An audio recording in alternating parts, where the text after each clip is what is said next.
Making schools open to children from all religious backgrounds to create a more cohesive society is the main aim of Accord. The coalition, which launched in London this week, includes religious leaders, humanist teachers and trade unions who have come together to call for a change, not an end, to faith schools. The reason for launching it now is twofold. Firstly, there's been a remarkable acceleration in the growth of faith schools over the last decade and a half, certainly for Christian, Jewish and Muslim ones, and we're now seeing Sikh and Hindu ones coming along too. And at the same time, there's been, I think, a growing concern amongst ordinary individuals, but there's been no forum, no mechanism to express it. So what Accord is trying to do is provide a forum for concerns, a place to debate it, and also for change where necessary. According to the coalition, there are 6,850 faith schools in England out of a total of 21,000 schools.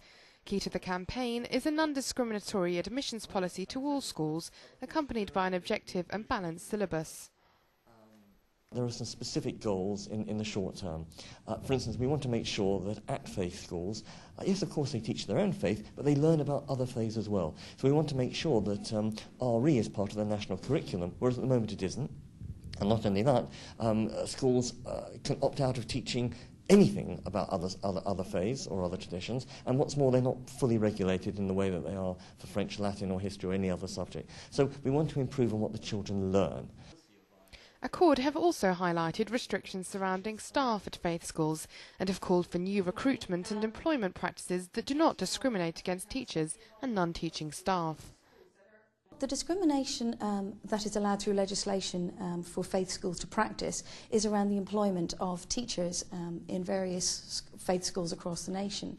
And what that means is that some will not get a job within a faith school, although in every other way they might have the skills and knowledge required, but they may not have the religious belief, or they won't get promotion once they work within a faith school. So they may get a job as a classroom teacher, but when they want to get into management, it might become a different story. And their belief, whether if it's different from the foundation or the fact that they do not have a religious belief, will count against them. So that's how it affects our members. How it affects pupils is that maybe the right people for the job aren't always there.